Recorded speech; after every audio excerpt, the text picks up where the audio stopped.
살을 애는 듯한 찬비가 쏟아져 내리는 칠흑 같은 밤, 찢어진 도포 자락을 부여잡은 사내가 거친 숨을 몰아쉬며 진창을 구르고 있었다.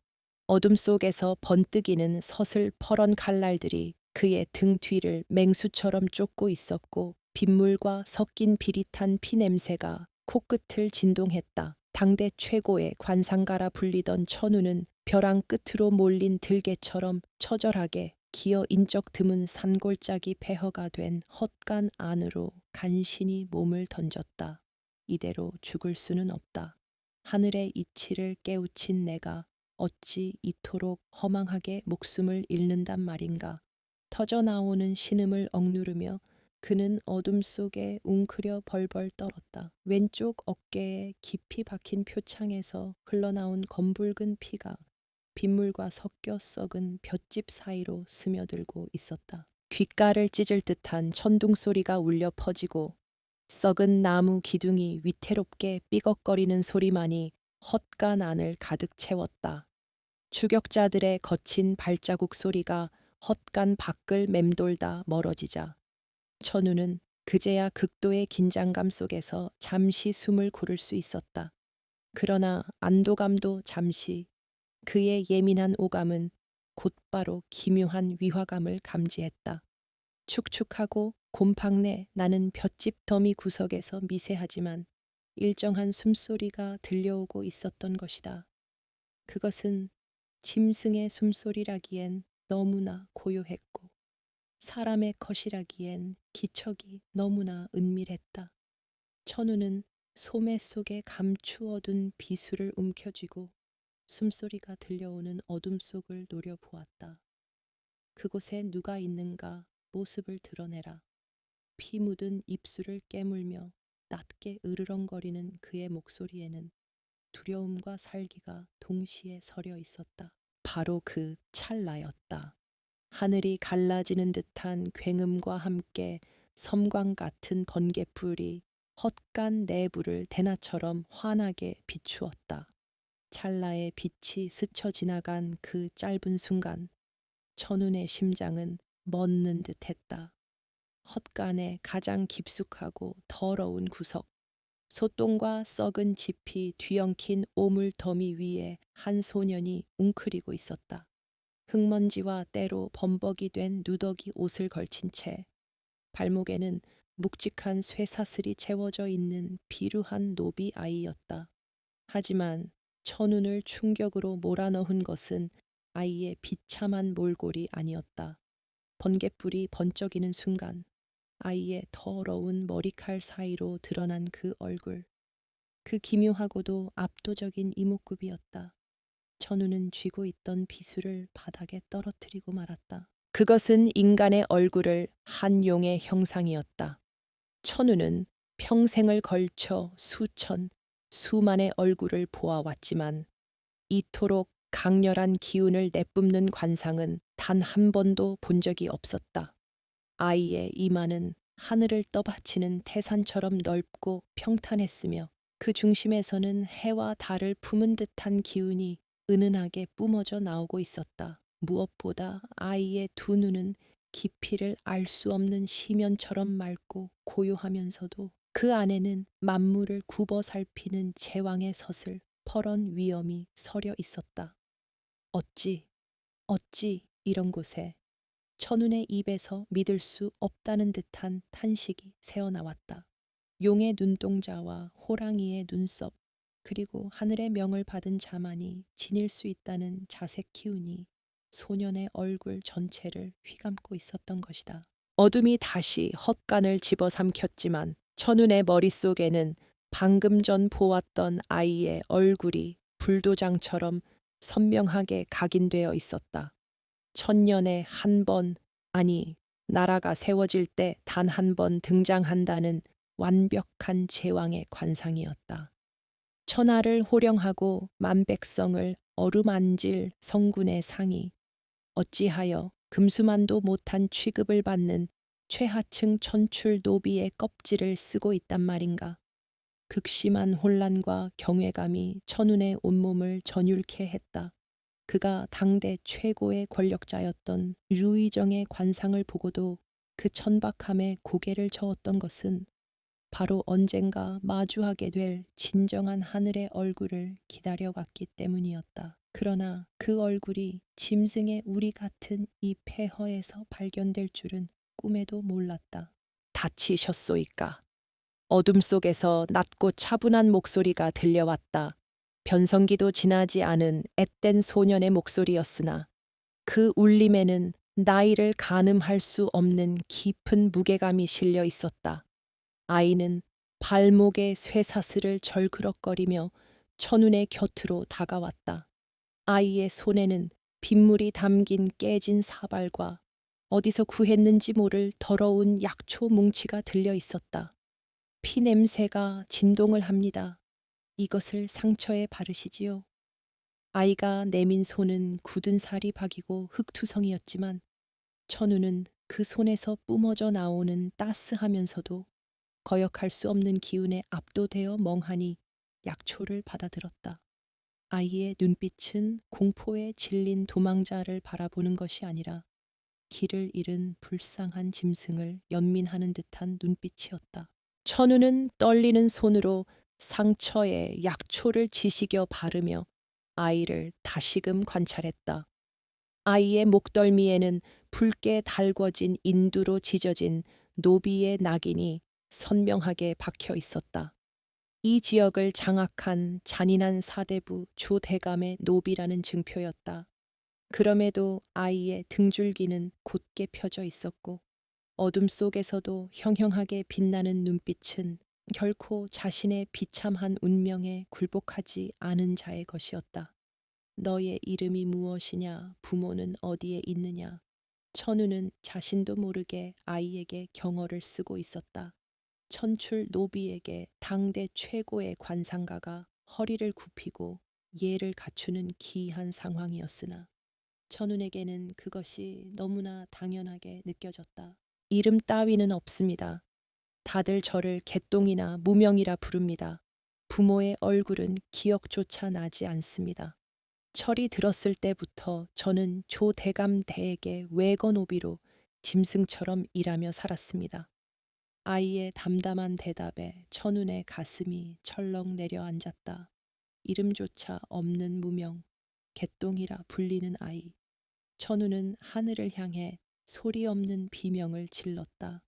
조물주여, 이것이 정녕 당신의 장난이란 말입니까? 저 얼굴에 드리운 찬란한 1월의 기운을 보십시오. 저 아이는 마땅히 구중궁궐의 가장 높은 곳에서 비단 옷을 입고 금쟁반에 담긴 산하의 진미를 먹어야 할 운명이거늘 어찌하여 진흙탕 속에서 썩은 음식을 주워 먹게 한단 말입니까? 천운이 이곳 산골 마을까지 도망쳐 온 것은 결코 우연이 아니었다. 한양 도성에서 우의정의 영모의 상을 읽어내고 그의 추악한 본성을 면전에서 조롱했다는 이유로 흑살수들에게 쫓기는 신세가 되었던 것이다.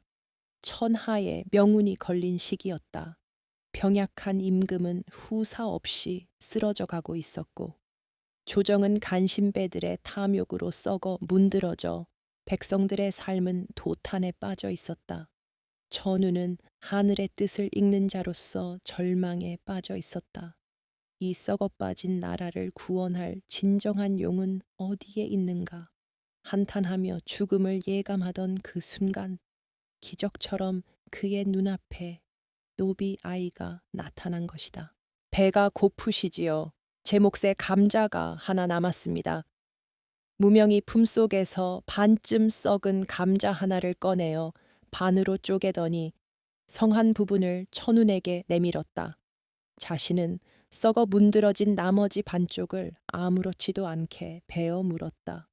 그 모습에 천운의 눈시울이 붉어졌다. 자신의 굶주림보다 타인의 고통을 먼저 살피는 어진 마음. 극한의 궁핍 속에서도 결코 잃지 않는 기품. 이것이야말로 맹자가 말한 측은지심이자 제왕이 갖추어야 할 덕목이 아니던가. 천우는 흙이 묻은 감자 조각을 받아들고 목이 메어 차마 삼키지 못했다. 흙탕물과 섞인 비릿한 피맛 속에서 그는 난생 처음으로 운명에 대한 지독한 희열을 느끼고 있었다. 밤이 깊어질수록 빗줄기는 더욱 거세게 헛간의 지붕을 때려댔다. 추위와 과다출 혈로 천운의 의식이 점점 흐려져 가고 있었다. 하지만 그의 눈은 끝까지 무명의 얼굴에서 떨어지지 않았다. 아이의 얼굴에서 뿜어져 나오는 자색 기운은 어둠이 짙어질수록 더욱 찬란하게 빛나고 있었다. 그것은 거짓이 아니었다. 아이의 귀는 크고 두터워 덕이 넘쳤고 콧방울은 재물을 끌어안는 형상이었으며 입술의 선은 결단력과 위엄을 품고 있었다. 머리부터 발끝까지 어느 한 구석 군주의 상이 아닌 곳이 없었다. 천우는 이 아이를 지켜야만 한다는 강렬한 사명감에 사로잡혔다. 이 아이는 한낱 노비가 아니다. 이 아이는 이 썩어 빠진 조선을 뒤집어 엎을 하늘의 검이다. 무명과 의식이 멀어져 가는 와중에 천운이 아이의 거친 손을 꽉 잡았다. 너는 결코 이곳에 머물 운명이 아니다. 너는 하늘을 품고 태어난 용이다. 천운의 입에서 피 섞인 기침이 터져 나왔다. 무명은 영문을 모르겠다는 듯 눈을 깜빡이면서도 천운의 식어가는 손을 자신의 따뜻한 품으로 끌어당겨 주었다. 천운은 아이의 품에서 전해지는 뜨거운 생명력을 느끼며 서서히 눈을 감았다. 살수들의 칼날보다 더 날카로운 운명의 소용돌이가 그를 휘감고 있었다. 이 아이의 진짜 부모는 누구인가? 어찌하여 왕의 관상을 가진 아이가 조대감의 노비로 살고 있는가? 천우는 죽음의 문턱에서 맹세했다. 반드시 살아남아 이 아이의 숨겨진 과거를 파헤치고 아이를 제왕의 자리로 돌려놓겠노라고. 아침이 밝아오고 있었다. 폭풍우가 지나간 폐허의 헛간 틈새로 한 줄기 눈부신 햇살이 새으며들어 무명의 잠든 얼굴을 비추었다. 흙먼지가 묻은 천한 얼굴 위로 찬란한 금빛이 부서져 내리고 있었다. 옆에서 정신을 잃고 쓰러져 있는 천운의 호흡은 미약했지만 그의 얼굴에는 기묘한 미소가 감돌고 있었다. 두 사람의 기구한 만남은 거대한 역사의 톱니바퀴를 움직이는 시작점이 되었다. 조선의 명운을 뒤흔들 피비린내 나는 전쟁이 이 작은 산골짜기 헛간에서 태동하고 있었던 것이다. 며칠 밤낮을 앓아누웠던 천운이 가까스로 정신을 차렸을 때 그의 눈에 가장 먼저 들어온 것은 바닥에 나뒹구는 피 묻은 헝겊 조각들이었다. 헛간 구석에서 인기척이 느껴져 고개를 돌려보니 무명이 냇가에서 떠온 차가운 물로 천운의 상처를 지극정성으로 닦아내고 있었다. 아이의 손길은 거칠었으나 상처를 어루만지는 손끝에는 기묘할 정도로 따스하고 맑은 기운이 깃들어 있어 천우는 끊어질 듯했던 명줄이 다시 이어지는 것을 느꼈다. 흑살수들의 추격이 언제 다시 시작될지 모르는 일촉즉발의 상황 속에서도 천우는 자신의 신분을 철저히 숨긴 채 이 아이의 곁을 지키기로 결심하며 얼굴에 검댕을 칠하고 한쪽 눈을 가린 떠돌이 점쟁이 행세를 하기 시작했다. 천운이 머물게 된 마을은 조대감이라는 탐욕스러운 토호가 절대적인 권력을 휘두르는 생지옥이나 다름없는 곳이었다. 조대감의 저택은 구름이 걸릴 듯 높은 기와 지붕을 자랑했지만 그 담장 밖 백성들의 삶은 매일매일이 처참한 굶주림과 가혹한 노역의 연속이었다.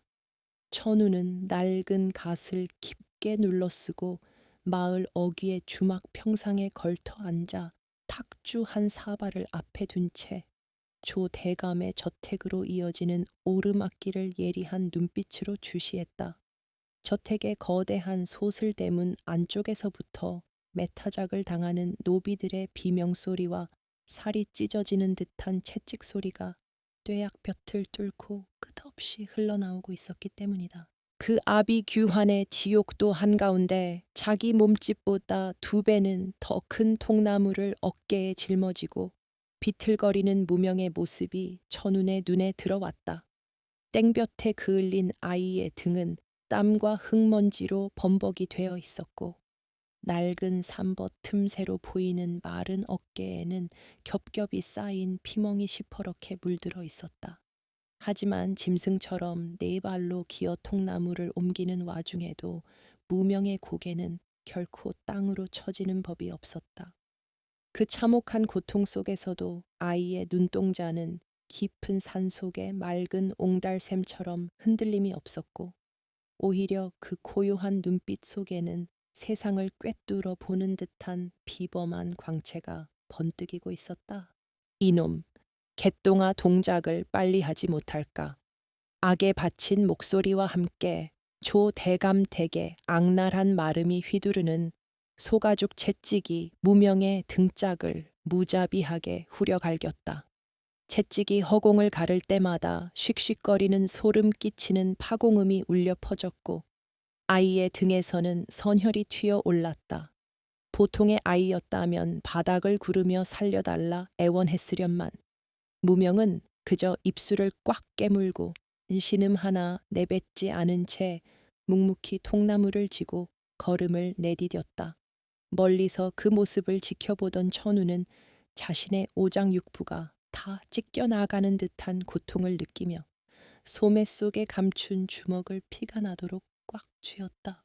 대청마루의 그늘진 명당 자리에서 차가운 오미자 화채를 마시며 이 모든 광경을 지켜보고 있던 조 대감의 미간이 불쾌하게 일그러졌다.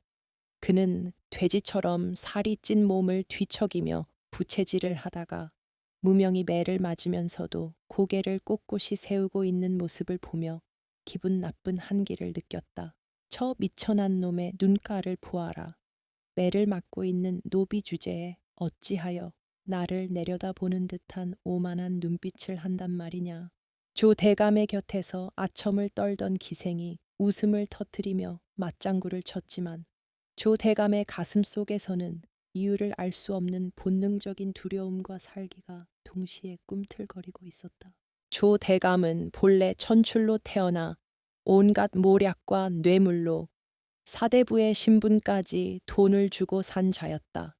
그렇기에 그는 진짜 고귀한 핏줄과 기품에 대한 지독한 열등감을 마음 깊숙한 곳에 숨기고 있었다. 그가 무명을 유독 가혹하게 괴롭히는 이유도 바로 아이가 내뿜는 범접할 수 없는 기운 때문이었다. 아무리 짓밟고 모욕을 주어도 더러워지지 않는 아이의 그 맑은 눈빛을 볼 때마다 조 대감은 자신이 걸치고 있는 비단옷이 한낱 돼지의 껍데기에 불과하다는 비참한 진실을 마주하는 듯한 환영에 시달려야 했다. 조 대감은 화채 그릇을 바닥에 집어던지며 마름에게 아이를 당장 끌고 오라며 고래고래 소리를 질렀다. 마당 한가운데로 끌려온 무명은 땀과 피가 섞인 채로 가쁜 숨을 몰아쉬었지만 여전히 무릎을 꿇지 않고 조 대감의 붉게 충혈된 눈을 똑바로 응시했다. 내 이놈, 천한 노비 새끼가 감히 하늘 같은 주인 어른의 면전을 똑바로 쳐다본단 말이냐. 당장 고개를 조아리지 못할까. 마름이 몽둥이로 무명의 오금과 무릎을 걷어찼지만 아이는 잠시 휘청거렸을 뿐 바위처럼 굳건하게 버티고 섰다. 조 대감은 옥으로 만든 담뱃대를 꽉 쥐며 아이에게로 다가갔다. 그의 눈에 비친 무명의 눈동자는 한낱 어린아이의 것이 아니라 죄인의 영혼을 심판하는 염라대왕의 그것처럼 섬뜩하고 서늘하게 느껴졌다. 대감마님, 소인은 잘못한 것이 없사옵니다. 아침부터 뼈가 부서지도록 일하고 나무를 날랐사옵니다. 어찌하여 죄 없는 자를 핍박하시나이까. 무명의 입에서 흘러나온 또렷하고 낭랑한 음성에 마당에 있던 모든 사람들이 숨을 죽였다. 그것은 두려움에 떠는 노비의 변명이 아니라 사리를 분별하고 도의를 따져 묻는 선비의 기계와도 같았다. 조 대감의 얼굴이 불그락푸르락 달아올랐다. 천한 노비가 감히 그를 배운 자처럼 조리 있게 따져 묻는다는 사실이 그를 극도로 격분시켰다. 이런 발칙한 놈, 어디서 주워들은 요망한 말장난으로 주인을 능멸하려 드느냐. 저놈을 당장 형틀에 묶어라. 조 대감의 고함 소리가 쩌렁쩌렁 울려 퍼졌다. 잔인한 형틀에 묶여 또다시 살이 터지는 매질을 당하면서도 무명은 끝내 비명 한 번 지르지 않고 기절했다. 의식을 잃은 채 피투성이가 되어 헛간으로 내동댕이 쳐진 아이의 모습은 차마 눈뜨고 볼 수 없을 정도로 참혹했다. 밤이 깊어지자 천우는 품속에 귀한 금창약을 숨긴 채 어둠을 틈타 헛간으로 잠입했다. 달빛조차 새으며 들지 않는 어둡고 축축한 헛간에서 천우는 부서질 듯 마른 아이의 몸을 끌어안고 소리 죽여 오열했다. 전하, 어찌하여 하늘은 이토록 잔인하시옵니까? 어찌하여 이 여린 옥체에 이런 끔찍한 고통을 허락하신단 말입니까? 천우는 눈물로 아이의 상처를 닦아내며 밤새도록 약초를 발랐다.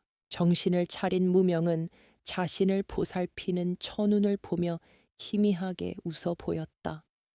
어르신, 왜 저같이 천한 놈을 위해 우시는 것입니까?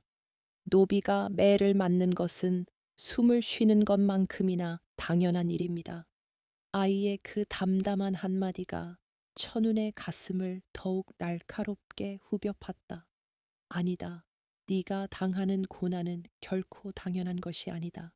지금은 비록 진흙탕 속에서 구르고 있지만 너는 언젠가 저 하늘의 별보다 높이, 저 산맥보다 더 장엄하게 솟아오를 고귀한 분이시다. 천우는 차마 아이의 출생에 대한 비밀을 입 밖에 낼 수 없어 애둘러 위로했지만 무명은 그저 허무맹랑한 노인의 덕담이라 생각하며 씁쓸하게 고개를 가로저었다. 한편 사랑방에 누워 잠을 청하던 조 대감은 극심한 불면증에 시달리며 식은 땀을 뻘뻘 흘리고 있었다. 눈을 감을 때마다 무명의 그 형형한 눈빛이 어둠 속에서 나타나 자신의 목을 조르는 듯한 끔찍한 악몽에 시달렸기 때문이다. 안 되겠다. 저놈은 단순한 노비가 아니다. 살려두면 언젠가 내 목을 베고 이 집안을 풍비박산낼 요물이다. 공포에 질린 조 대감은 한밤중에 마름을 은밀히 불러들였다. 돈으로 해결되지 않는 일이라면 칼을 써서라도 자신의 안위를 지켜야 했다. 내일 아침 저 재수 없는 놈을 흑산골로 보내라. 그곳에만 자란다는 희귀한 산삼을 캐오라고 시키되 돌아올 생각은 하지 말라고 전해라.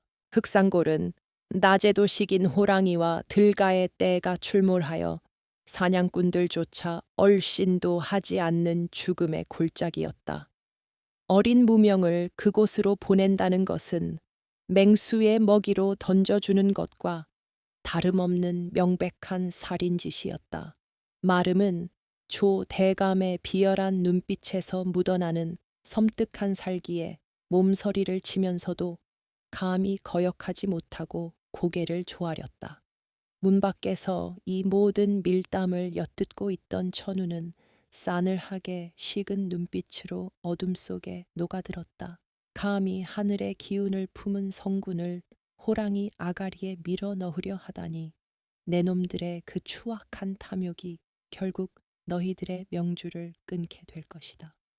천우는 품속에 감춘 비수의 날을 매만지며 소리 없는 전의를 불태웠다. 다음 날 아침 짙은 안개가 자욱하게 깔린 음산한 기운 속에서 무명은 빈털터리 몸으로 흑산고를 향해 떠밀리듯 길을 나섰다.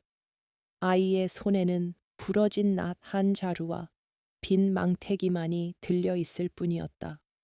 마을 사람들은 혀를 끌끌 차며 아이의 죽음을 기정사실로 받아들였고 조 대감은 대청마루에서 만족스러운 미소를 지으며 아침상을 받고 있었다. 그러나 무명의 발걸음은 도살장으로 끌려가는 짐승의 것이 아니었다. 비록 몸은 성 한 구석 하나 없이 아팠지만 아이의 눈빛은 마치 운명이라는 거대한 호랑이의 목줄을 쥐러 가는 사냥꾼처럼 비장하고 결연했다.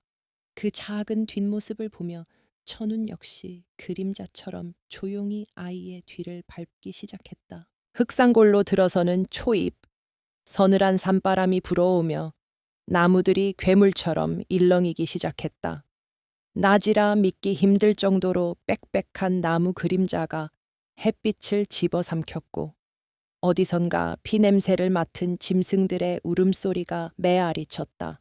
무명은 낯을 꽉 쥐고 경계심을 곤두세웠다. 두려움이 엄습했지만 이상하게도 산의 깊숙한 곳으로 들어갈수록 자신의 핏줄 속에서 알 수 없는 뜨거운 기운이 솟구쳐 오르는 것을 느꼈다.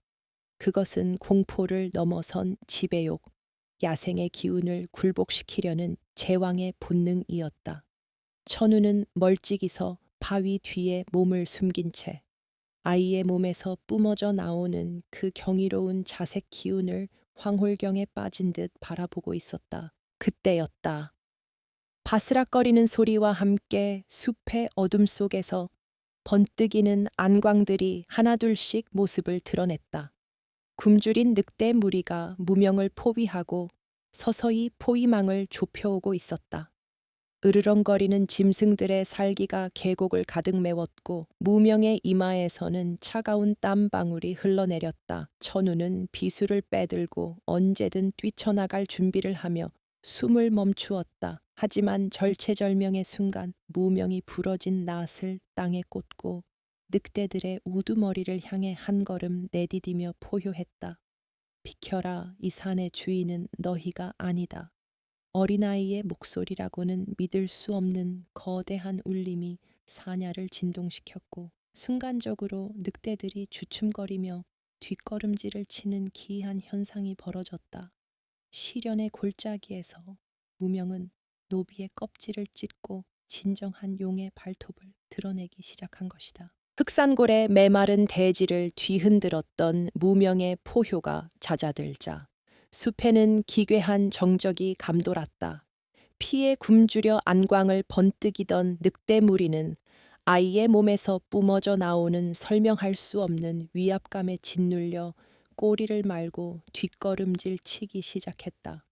그것은 단순한 공포가 아니라 만물의 영장인 제왕의 기운 앞에 짐승들이 본능적으로 굴복하는 자연의 섭리와도 같았다.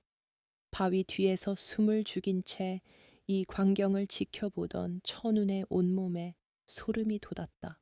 어린 노비의 앙상한 몸집 뒤로 거대한 흑룡의 환영이 숲의 어둠을 뚫고 솟아오르는 듯한 착각마저 들었다. 늑대들이 마침내 완전히 자취를 감추자 극도의 긴장감으로 버티고 있던 무명이 그제야 부러진 낫을 지팡이 삼아 바닥에 쓰러지듯 주저앉았다. 천우는 재빨리 바위 뒤에서 뛰쳐나와 탈진한 아이를 업고 비를 피할 수 있는 깊은 동굴로 몸을 숨겼다. 동굴 안은 퀴퀴한 박쥐똥 냄새와 축축한 이끼 냄새로 진동했지만 바깥의 맹수들과 조대감의 살기로부터 몸을 피하기에는 더없이 좋은 은신처였다. 무명은 살을 애는 듯한 오한에 시달리며 사시나무 떨듯 몸을 떨고 있었다. 극도의 스트레스와 과로, 그리고 영양실조가 겹친 아이의 몸은 숯덩이처럼 뜨겁게 달아올랐다. 천우는 입고 있던 누더기 겉옷을 벗어 아이를 덮어주고 마른 나뭇가지들을 긁어모아 불을 피우기 위해 안간힘을 썼다. 하지만 불꽃은 쉽게 타오르지 않았고 아이의 호흡은 점점 더 거칠어지고 있었다. 동굴 한 구석에 무명이 조대감 댁에서부터 소중히 품고 온 낡은 보찜이 보였다. 부모의 얼굴도 기억하지 못하는 아이가 유일하게 자신의 과거를 증명하는 물건이라며 애지중지하던 쓰레기 같은 보따리였다. 천우는 아이의 몸을 닦아줄 마른 천이라도 찾기 위해 조심스럽게 그 보찜을 풀었다. 보찜 안에는 구멍난 버선 한 짝과 다 달아빠진 집신, 그리고 썩어가는 나무 토막 따위가 전부였다. 천운이 실망하여 보찜을 내려놓으려던 찰나 보따리 밑바닥에 이중으로 덧대어진 기묘한 바느질 자국이 그의 시선을 사로잡았다. 천운의 예리한 관찰력은 그것이 단순한 누더기가 아니라 무언가를 숨기기 위해 정교하게 만들어진 비밀 공간임을 직감했다. 천우는 비수를 꺼내어 보찜의 밑바닥을 조심스럽게 뜯어냈다. 그 속에서 나온 것은 아이의 현재 신분과는 전혀 어울리지 않는 기이할 정도로 고운 비단 조각에 감싸인 물건들이었다. 조심스럽게 비단을 펼친 천운의 두 눈이 공포와 경악으로 크게 확장되었다. 비단 안에는 10년은 좋게 넘어 보이는 낡고 누런 베넷 저고리 한 벌과 반으로 쪼개진 푸른색 옥파의 하나가 들어 있었다. 베넷 저고리 위에는 시간이 흘러 검붉게 변해버린 핏자국이 선명하게 남아 있었다. 평범한 핏자국이 아니었다. 죽음을 직감한 어미가 갓난아이를 품에 안고 마지막 숨을 거두며 흘린 한과 저주가 서린 처절한 혈흔이었다. 천운에 떨리는 손끝이 반으로 쪼개진 옥파의 표면을 쓸어내렸다. 어두운 동굴 안에서도 옥파에는 은은하고도 영롱한 푸른빛을 발하고 있었다. 옥파의 앞면에는 구름을 뚫고 승천하는 오조룡의 문양이, 뒷면에는 세세라는 글자의 절반이 정교하게 양각되어 있었다. 그것은 일가의 사대부 집안에서는 감히 소지할 수 없는 왕실의 적통을 잇는 세손에게만 하사되는 용문비옥이었다. 천운의 머릿속에서 10년 전 온 나라를 피로 물들였던 그 끔찍한 기추곡사의 참극이 파노라마처럼 스쳐 지나갔다. 백성들의 신망을 한 몸에 받던 성군제목의 세자가 노론 간신배들의 음모로 억울하게 영모죄를 뒤집어쓰고 사사되던 그 피비린내 나는 밤의 기억이었다. 당시 세자비는 만삭의 몸이었고 세자가 사약을 마시던 날 밤 은밀히 동궁전을 탈출했다는 소문이 돌았으나 이내 야산에서 불타 죽은 시신으로 발견되었다. 모두가 세자의 핏줄이 끊겼다고 생각했다. 하지만 진실은 달랐다. 세자비는 죽기 직전 아이를 낳았고 충성스러운 궁녀가 그 핏덩이를 품에 안고 구중궁궐의 암투를 피해 이 깊은 산골짜기까지 도망쳐 온 것이다. 천우는 피 묻은 베넷 저고리에 얼굴을 파묻고 소리 없는 오열을 토해냈다. 아, 하늘이시여 세자, 저하의 핏줄이 살아 있었단 말입니까? 저 짐승 같은 간신들의 칼날을 피해 이 비루한 노비의 껍질 속에 조선의 적통이 숨을 쉬고 있었단 말입니까? 천운의 흐느낌이 동굴 벽에 부딪혀 처연하게 메아리 쳤다. 모든 퍼즐이 맞춰졌다. 아이의 얼굴에서 보았던 그 완벽한 제왕의 관상, 천출 노비의 몸에서도 결코 사라지지 않던 그 고고한 기품, 맹수들마저 무릎 꿇게 만든 압도적인 지배자의 기운, 무명은 이름 없는 노비 개똥이가 아니라 죽은 줄로만 알았던 왕실의 숨겨진 원손이었던 것이다.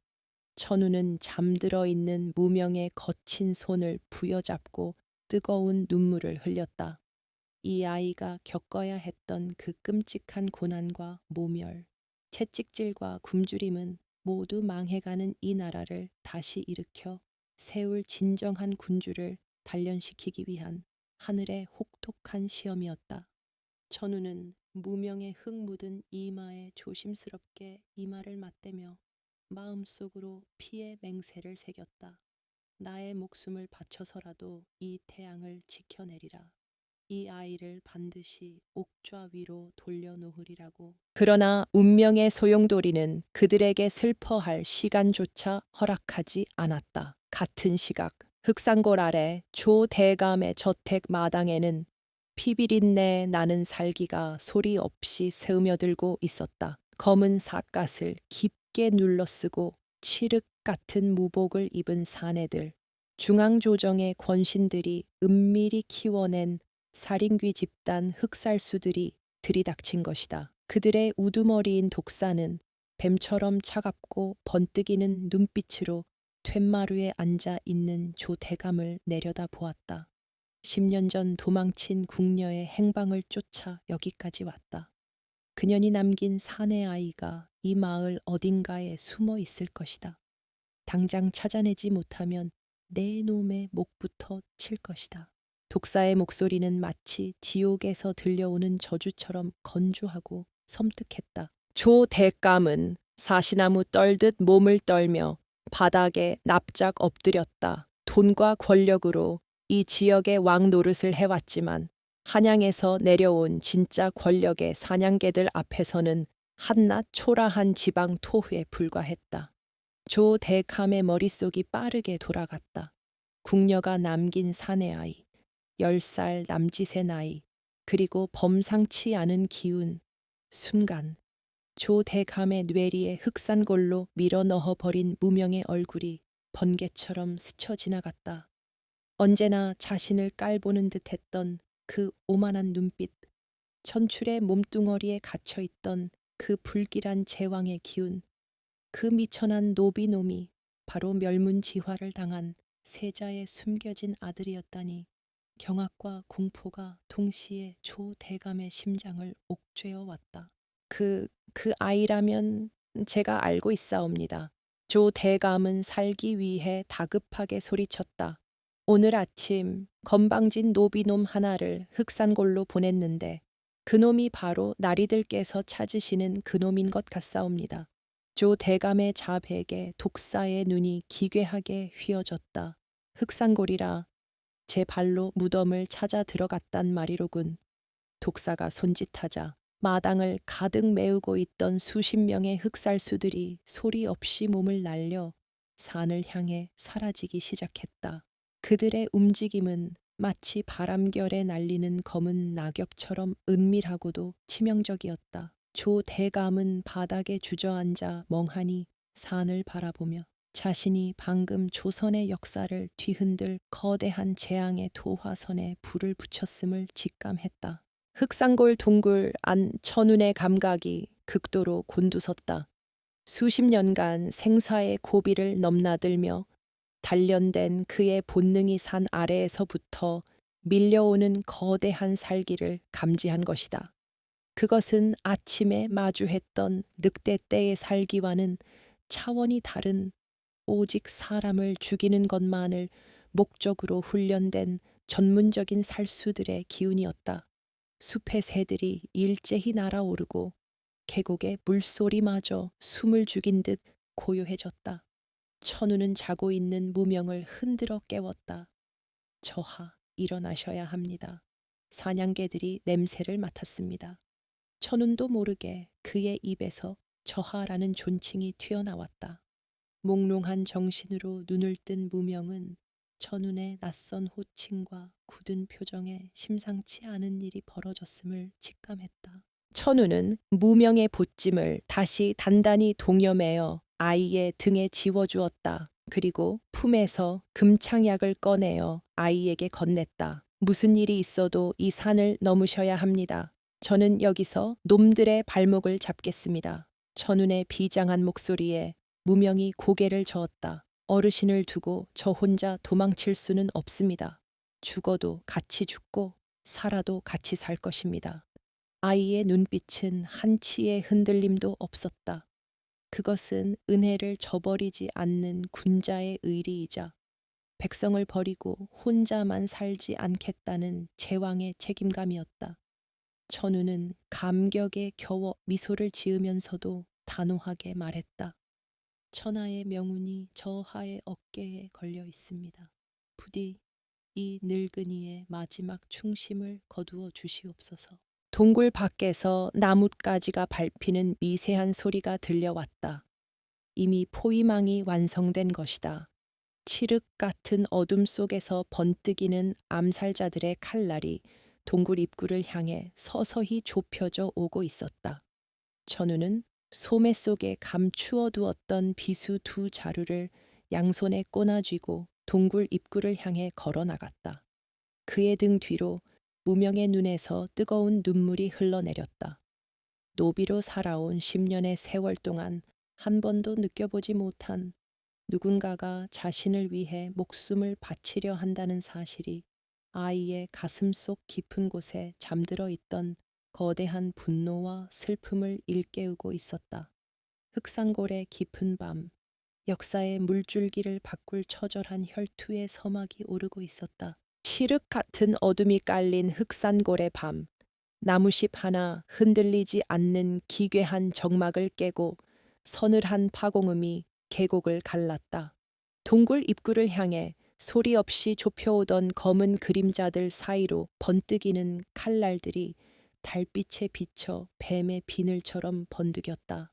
한양에서부터 피비린내를 맡고 달려온 흑살수들은 마치 지옥에서 올라온 악귀들처럼 살기를 뿜어내며 동굴 입구를 완전히 포위했다. 그들의 선두에 선 우두머리 독사는 복면 위로 드러난 차가운 눈매를 번뜩이며 양손에 비수를 꼬나쥐고 동굴 입구를 막아선 늙은 관상가 천운을 비웃듯 내려다 보았다. 제 발로 무덤을 파는구나. 늙은이 핏덩이를 넘기고 목숨을 부지하려거든 당장 비켜서라. 독사의 건조한 목소리가 동굴 벽을 타고 섬뜩하게 울려 퍼졌다. 천우는 상처 입은 어깨에서 흘러나오는 피를 옷소매로 닦아내며 오히려 광기 어린 웃음을 터뜨렸다. 어리석은 놈들, 내 눈에는 너희들의 얼굴에 이미 사지사지로 향하는 망령의 그림자가 드리워진 것이 훤히 보이는구나. 제왕의 별을 해치려 드는 역천의 죄를 짓고도 온전할 줄 알았더냐. 천운의 호통에 독사는 코웃음을 치며 손짓을 했고 순간 5명의 살수가 동시에 땅을 박차고 튀어 올랐다. 그들의 신형은 마치 검은 박쥐처럼 허공을 갈랐고 무자비한 칼날들이 일제히 천운의 급소를 향해 쇄도했다. 그러나 수십 년간 생사의 고비를 넘나들며 지형지물을 읽는데 독같은 천운은 이미 동굴 입구 주변에 날카로운 죽창과 함정들을 은밀하게 배치해둔 상태였다. 크악 어둠 속에서 살을 뚫고 뼈를 부수는 끔찍한 비명소리가 터져 나왔다. 천운이 발로 바닥에 덩굴을 걷어차자 나무 위에 팽팽하게 당겨져 있던 탄성 강한 나뭇가지들이 튕겨나가며 매달려 있던 뾰족한 죽창들이 살수들의 가슴팍에 무자비하게 꽂혔다. 피보라가 허공에 흩뿌려지고 흙먼지가 이는 혼란스러운 틈을 타 천우는 짐승처럼 바닥을 구르며 비수를 휘둘러 쓰러진 살수들의 목을 정확하게 베어버렸다.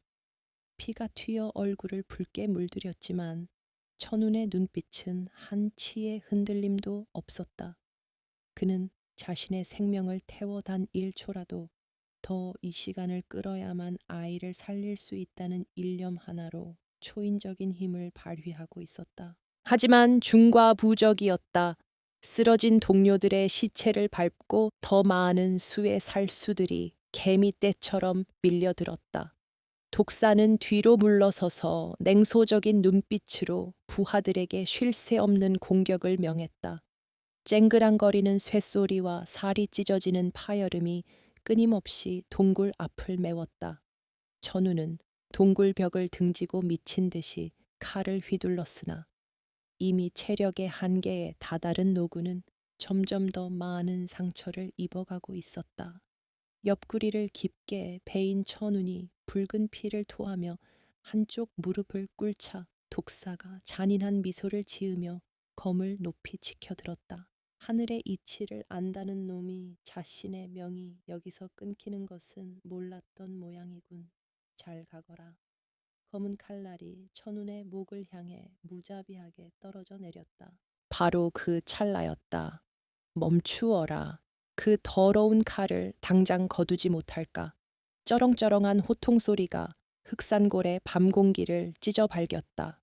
그것은 어린아이의 목소리라고는 믿을 수 없을 만큼 엄청난 위엄과 힘을 품고 있었다. 칼을 내리치려던 독사와 살수들의 움직임이 순간적으로 얼어붙었다. 모두의 시선이 동굴 안쪽으로 향했다.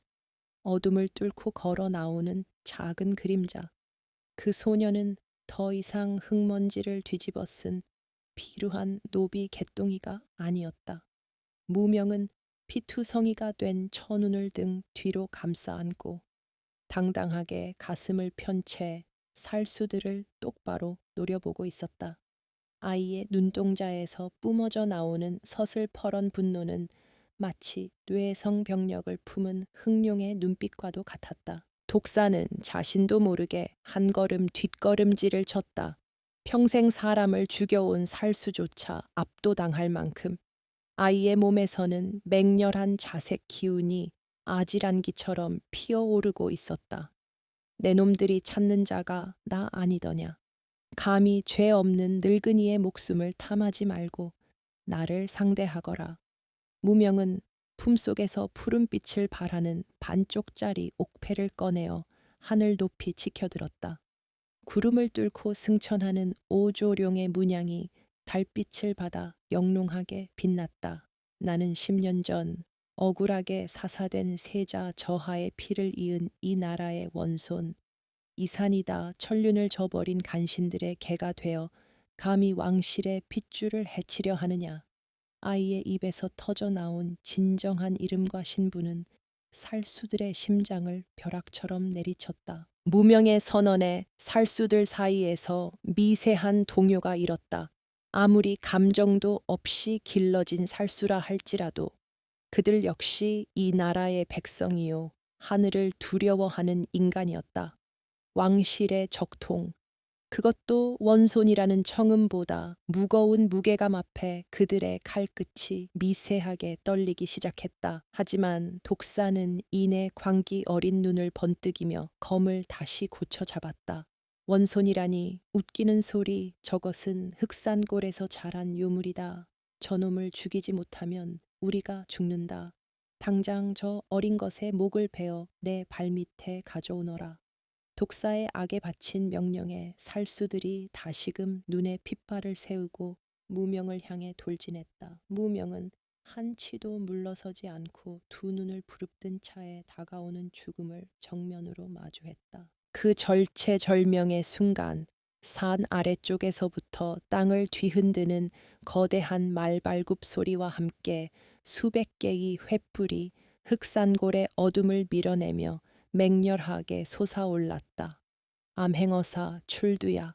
산을 쩌렁쩌렁 울리는 우렁찬 외침과 함께 번쩍이는 마패를 든 무관이 수십 명의 정예 포졸들을 이끌고 순식간에 살수들을 애워쌌다. 그들의 갑옷에는 임금의 친위대임을 알리는 문양이 선명하게 새겨져 있었다. 뜻밖의 관군 기습에 당황한 살수들의 진형이 일순간 무너졌다. 이들은 병약한 임금의 마지막 밀명을 받고 사라진 원손의 행방을 찾기 위해 수년간 조선 팔도를 뒤지던 비밀 감찰대였다. 천운이 남긴 흔적과 조대감의 수상한 움직임을 포착하고 드디어 결정적인 순간에 도달한 것이다. 모두 칼을 버리고 무릎을 꿇어라. 저항하는 자는 어명에 따라 그 자리에서 즉살할 것이다. 붉은 천릭을 입은 암행어사가 칼을 빼들고 호령했다. 포졸들의 화승총과 활시위가 일제히 살수들을 겨누었다. 완전히 포위당한 것을 깨달은 살수들은 절망적인 표정으로 하나둘씩 무기를 바닥에 던지고 무릎을 꿇기 시작했다. 오직 독사만이 짐승처럼 울부짖으며 무명을 향해 마지막 발악으로 몸을 날렸다. 하지만 그의 칼날이 아이의 목에 닿기도 전에 암행어사가 쏜 화살이 독사의 어깨를 정확히 꿰뚫었다. 비명을 지르며 나뒹구는 독사의 목에 순식간에 관군의 차가운 창끝이 겨누어졌다. 상황이 완전히 역전되었다. 포승줄에 묶여 끌려 올라온 자들 중에는 잔뜩 겁에 질려 오줌을 지린 조대감의 모습도 보였다. 조대감은 피투성이가 된 무명과 빛나는 옥파에 그리고 자신을 둘러싼 어사대의 위용을 보며 넋이 나간 듯 바들바들 떨었다. 어사나리 소인은 억울하옵니다. 저들이 강제로 시킨 일이옵니다. 조대감은 바닥에 머리를 짓지으며 살려달라 애원했다. 하지만 암행어사는 싸늘한 눈빛으로 조대감을 내려다보았다. 네 이놈, 조망규 뇌물로 벼슬을 사고 백성들의 고혈을 쥐어짠 것도 모자라. 역적들과 결탁하여 이 나라의 원손을 시해하려 한 그 죄를 어찌 감당하려 하느냐. 저놈의 입에 재갈을 물리고 끌고 가라. 암행어사의 불호령에 포졸들이 조대감과 살수들을 거칠게 끌고 내려갔다. 피바람이 거친 동굴 앞에는 무명과 천운 그리고 암행어사만이 남게 되었다. 암행어사는 조심스럽게 무명의 곁으로 다가갔다. 비루한 누더기 옷을 입고 있었지만 아이의 이마에서 뿜어져 나오는 일월의 기운과 영롱하게 빛나는 용문비옥을 확인한 암행어사의 두 눈에서 뜨거운 눈물이 흘러내렸다. 그는 그대로 무명의 발치에 엎드려 대성통곡을 하기 시작했다. 전하, 신이 너무 늦었사옵니다. 이 불충한 신을 죽여주시옵소서. 기충년의 참극 이후 10년을 찾아 헤매었사옵니다. 어찌 이토록 험한 곳에서 고초를 겪고 계셨단 말입니까? 무명은 어리둥절하면서도 묘한 기시감을 느꼈다. 핏줄이라는 것은 속일 수 없는지 생면부지의 사내가 통곡하며 절을 올리는 모습에서 태어나서 처음으로 자신의 진짜 뿌리와 맞닿은 듯한 뜨거운 울림을 느꼈다. 무명은 조심스럽게 손을 내밀어 오열하는 암행어사의 어깨를 토닥였다. 울지 마시오. 나는 괜찮소. 이 어르신이 아니었다면 내 목숨은 진작에 끊어졌을 것이오. 아이의 그 한마디에 암행어사는 더욱 목 놓아 울며 연신 바닥에 머리를 조아렸다. 그것은 10년간 잃어버렸던 조선의 미래를 되찾은 감격이자 모진 풍파 속에서도 굳건하게 살아남아준 어린 왕족에 대한 한없는 연민과 충심이었다. 한쪽에서 이 광경을 지켜보던 처눈의 얼굴에 안도의 미소가 번졌다. 과다출혈로 시야가 흐릿해지고 온몸의 기운이 빠져나가는 것을 느꼈지만 그의 심장은 그 어느 때보다 벅차게 뛰고 있었다. 자신이 평생을 바쳐 쫓아왔던 관상의 정점. 하늘의 이치가 드디어 완성되는 순간이었다. 저하, 약조를 지켰사옵니다. 이제 이 노비의 껍질을 벗고 저 궁궐의 가장 높은 곳에서 온 천하를 품으시옵소서. 천우는 희미하게 웃으며 그대로 정신을 잃고 바닥으로 쓰러졌다. 어르신 천운 어르신, 무명이 비명을 지르며 천운의 피 묻은 몸을 끌어안았다. 흑산골에 길고 길었던 밤이 물러가고 세상을 바꾸어 놓을 거대한 동이 트고 있었다. 피비린내로 진동하던 흑산골의 밤이 걷히고 눈부시게 맑은 아침 햇살이 산골짜기를 황금빛으로 물들였다. 죽음의 문턱을 헤매던 천운이 무거운 눈꺼풀을 들어 올렸을 때 그의 코끝에는 썩은 볏짚 냄새 대신 은은하고 고귀한 백단향 냄새가 감돌고 있었다. 그가 누워있는 곳은 낡은 헛간이 아니라 암행어사 일행이 임시로 마련한 관아의 가장 깊고 정갈한 내아의 비단 이부자리 위였다. 온몸을 휘감고 있던 끔찍한 통증은 최고의 어이들이 밤새도록 발라준 귀한 탕약과 침술 덕분에 한결 가라앉아 있었다. 천우는 몽롱한 정신 속에서도 본능적으로 주위를 두리번거리며 무명의 행방을 찾았다. 그때 화려한 비단 병풍 뒤에서 누군가 조심스럽게 다가오는 기척이 느껴졌다. 어르신, 드디어 깨어나셨군요. 귀에 익은 차분하고도 깊은 목소리가 들려왔다.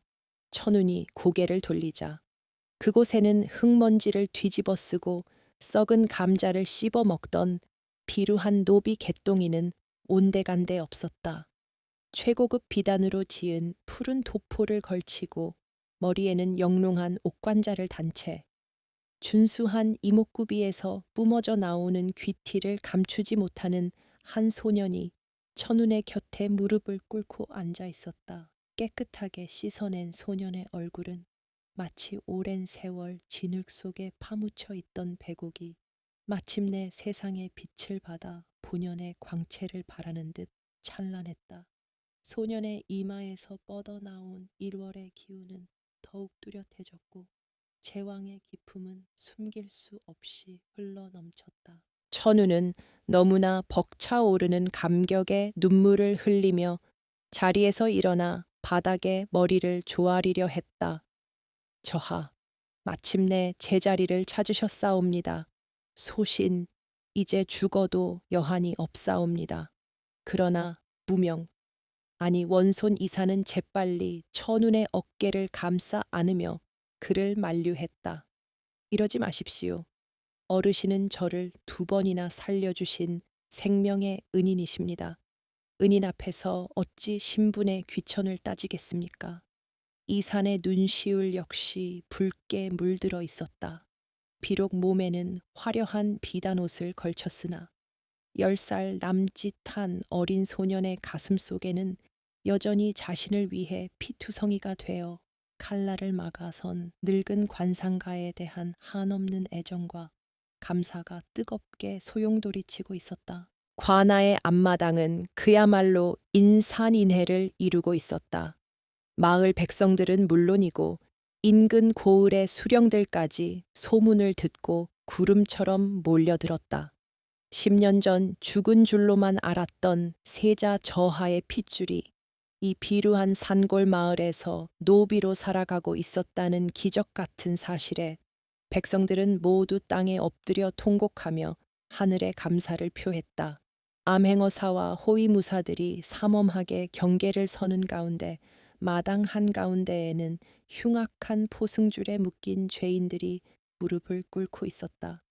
그들의 가장 앞줄에는 이 지역의 무소불위 권력자였던 조 대감이 돼지 멱다는 소리를 내며 살려달라고 애걸복걸하고 있었다. 그의 기름진 얼굴은 공포와 수치심으로 흉측하게 일그러져 있었다. 이산이 천운의 부축을 받으며 대청마루로 걸어 나오자 마당을 가득 메우던 통곡 소리가 순식간에 잦아들고 무거운 정적이 내려앉았다. 이산은 차가운 눈빛으로 마당 아래 엎드린 조 대감을 내려다보았다. 불과 어제까지만 해도 자신에게 채찍질을 가하며 짐승만도 못한 취급을 하던 그 오만한 사대부의 초라한 몰골을 마주한 것이다. 조만규, 내 놈은 천출의 신분을 속이고 백성들의 고혈을 짜내어 부귀영화를 누린 것도 모자라 역적들과 결탁하여 이 나라의 원손을 시해하려 하였다. 내 놈의 그 추악한 탐욕이 결국 내 목을 옥죄는 올가미가 되었음을 이제는 알겠느냐. 이산의 입에서 흘러나오는 단호하고도 서슬퍼런 꾸짖음에 조 대감은 넋을 잃고 바닥에 오줌을 지리며 까무러치고 말았다. 암행어사의 명에 따라 조 대감과 살수들의 목에 무자비한 칼날이 떨어졌다. 정의로운 피바람이 휩쓸고 지나간 자리에 백성들의 우레와 같은 함성이 터져 나왔다. 그토록 오랜 세월 고통받아온 백성들의 가슴 속에 맺힌 한이 눈 녹듯 사라지는 순간이었다. 이산은 환호하는 백성들을 향해 따뜻한 눈빛을 보내며 속으로 굳게 다짐했다. 10년간 겪었던 노비로서의 비참한 삶, 그 지독한 굶주림과 뼛속까지 시린 추위, 부당한 매질의 고통을 결코 잊지 않으리라. 그 고난의 세월은 그저 버려진 시간이 아니라 백성들의 눈물을 닦아주고 가장 낮은 곳의 고통을 헤아릴 수 있는 성군이 되기 위해 하늘이 내린 혹독한 수업이었음을 그는 뼈저리게 깨닫고 있었다. 며칠 후 거대한 나팔 소리와 장엄한 북소리가 하늘을 울리며 도성으로 향하는 원손의 행렬이 시작되었다. 오색찬란한 의장기들이 바람에 펄럭이고 수백 명의 정예 금군들이 번쩍이는 갑옷을 입고 어가를 호위했다. 10년의 세월을 숨죽여 기다려온 조선 왕실의 기쁨이자 희망이 마침내 세상 밖으로 행진하는 순간이었다. 백성들은 길게 엎드려 천세, 천세, 천천세를 외치며 눈물로 원손의 귀환을 반겼다. 가마 안에 앉은 이사는 흔들리는 가마의 창살 틈으로 스쳐 지나가는 산천초목을 바라보며 만감이 교차하는 한숨을 내쉬었다. 노비 개똥이로서의 삶은 이 산골짜기에 묻어두고 이제는 만백성의 어버이로서 짊어져야 할 거대한 운명의 무게를 기꺼이 받아들일 준비를 하고 있었다. 대궐의 장엄한 소슬 대문이 육중한 소리를 내며 열리고 행렬은 구중궁궐의 가장 깊숙한 전각으로 향했다. 병색이 완연하여 침상에 누워있던 임금은 떨리는 손으로 손자의 얼굴을 어루만지며 오열했다. 네가 정령 이산이더냐. 내 불쌍한 아들의 유일한 핏줄이더냐. 이 하라비를 용서해다오. 내 무능함이 너를 그토록 참혹한 가시밭길로 내몰았구나. 임금의 통곡에 궁궐의 모든 문무백관이 엎드려 눈물을 훔쳤다. 이사는 할아버지의 메마른 손에 얼굴을 파묻고 소리 없이 울었다. 그것은 10년간 가슴 깊은 곳에 묻어두었던 외로움과 그리움이 터져 나오는 눈물이자 마침내 끊어졌던 혈통이 다시 이어지는 성스러운 재회의 순간이었다. 임금은 그 자리에서 이산을 정식 세손으로 책봉하고 10년 전의 억울한 기추곡사를 전면 재조사하여 무고한 자들의 신원을 회복하라는 어명을 내렸다. 나라를 쥐고 흔들던 간신배들은 줄줄이 하옥되어 참형을 당했고 썩어빠진 조정에는 새로운 개혁의 바람이 불기 시작했다. 그리고 임금은 새 손을 찾아내고 목숨을 걸고 지켜낸 천운의 공을 치하하기 위해 그를 편전으로 불렀다. 그대의 충심은 이 나라의 명운을 바꾼 위대한 공로이니 내 그대에게 종일품의 높은 벼슬과 평생 쓰고도 남을 재물을 내릴 것이다. 부디 새 손의 곁에 남아 이 나라의 미래를 함께 이끌어다오. 임금의 파격적인 제안에 대신들이 모두 숨을 죽이고 천운의 입을 주시했다. 하지만 편전 바닥에 무릎을 꿇은 천운의 표정은 호수처럼 고요했다. 그는 바닥에 이마를 조아리며 정중하게 임금의 제안을 거절했다. 전하, 성은이 망극하오나 소신은 천기를 엿보는 일가의 비천한 관상가에 불과하옵니다. 구름은 비를 뿌려 용을 승천하게 한 뒤에는 바람에 흩어져 사라지는 것이 자연의 순리이옵니다. 소신이 궁궐에 남는다면 오히려 저하의 맑은 기운을 흐트러뜨릴 뿐이옵니다. 부디 소신이 다시 구름처럼 바람처럼 떠돌며 여생을 마감할 수 있도록 허락하여 주시옵소서. 천운의 단호하고도 겸허한 대답에 임금은 깊은 탄식을 내쉬었으나 그의 깊은 뜻을 이해하고 더 이상 강요하지 못했다. 천운이 궁궐문을 나설 때 세손 이산이 신발도 신지 않은 채 달려나와 그의 옷자락을 부여잡았다. 어르신 어찌 저를 두고 떠나신단 말입니까? 저는 아직 배워야 할 것이 많고 어르신의 지혜가 필요합니다. 가지 마십시오. 이산의 간절한 애원에도 천우는 자애로운 미소를 지으며 세 손의 손을 부드럽게 감싸 쥐었다. 소신이 가르칠 수 있는 것은 이미 흑산골의 헛간에서 다 배우셨사옵니다. 관상은 얼굴에 쓰여진 하늘의 지도일 뿐 그 지도를 따라 어떤 길을 걸을지는 저하의 마음에 달려 있습니다. 진흙탕 속에서도 꺾이지 않았던 그 고귀한 마음을 잃지 않으신다면 전하께서는 반드시 망고에 빛나는 성군이 되실 것이옵니다. 천우는 마지막으로 깊숙이 허리를 굽혀 신하로서의 예를 갖추어 절을 올렸다. 그것은 늙은 스승이 젊은 제자에게 보내는 마지막 축복이자 영원한 작별의 인사였다. 부디 옥체 만수무강하시옵고 백성을 하늘처럼 섬기는 어진 임금이 되시옵소서. 눈물을 글썽이는 이산을 뒤로 한 채 천우는 낡은 갓을 고쳐 쓰고 미련 없이 발걸음을 돌렸다. 궁궐의 화려한 단청과 거대한 기와지붕이 그의 등 뒤로 멀어져 갔다. 그는 품속에서 낡은 지팡이를 꺼내 짚으며 안개가 자욱하게 낀 산길을 향해 유유자적하게 걸어 들어갔다. 그의 걸음걸이는 무거웠던 과거의 짐을 모두 내려놓은 듯 깃털처럼 가벼웠다. 세월이 흘러 조선은 세손 이산이 왕위에 오른 후 태평성대를 맞이했다. 백성들의 세금은 가벼워졌고 억울한 자들은 줄어들었으며 나라의 곳간은 풍족해졌다. 사람들은 밤마다 모여 앉아 성군을 칭송했고 가끔은 한쪽 눈을 가린 기이한 노인의 전설을 입에 올렸다. 얼굴만 보고도 사람의 운명을 꿰뚫어 보았다는 신비한 관상가 천운의 이야기였다. 산봉구리에 걸린 흰 구름이 바람에 흩어지듯 천운은 역사의 뒤양일로 소리 없이 사라졌지만 그가 남긴 발자취는 백성들의 가슴 속에 영원한 야담으로 살아 숨쉬고 있었다. 운명은 하늘이 내리는 것이나 그것을 완성하는 것은 고난을 이겨내는 인간의 강인한 의지라는 변치 않는 진리와 함께 말이다.